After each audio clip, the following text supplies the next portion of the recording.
Free fire game খেলতে শুরু করি 2020 সালে। এলাকার ভাই ব্রাদার গুলোকে দেখতাম রাতে এক জায়গায় বসে বসে শুধু চিল্লাচিল্লি করতো।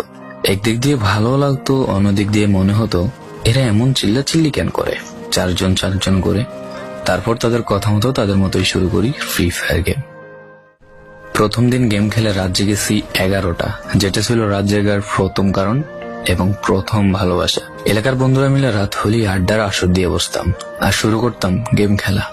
সবাই তখন গেম খেলা নতুন শুরু করি। এত পরিমাণ আনন্দ ছিল গেমটিতে যে বলে বোঝানো সম্ভব না। তখন ভালো কোনো ফোন ছিল না, ল্যাগ করতো, তবুও খেলতাম। আব্বু আম্মুর কি পরিমাণ বকাঝকা খেয়েছি সেটা বলা বাহুল্য। অনেকদিন তো স্কুলও যাইতাম না, বন্ধুরা বসে গেম খেলতাম। কিছু টাকা জুগিয়ে কয়েক মাস পর একটা লেভেল আপ পাস ছিল না, 200 টাকায় বোধ হয় 800 ডায়মন্ড পাওয়া যেত।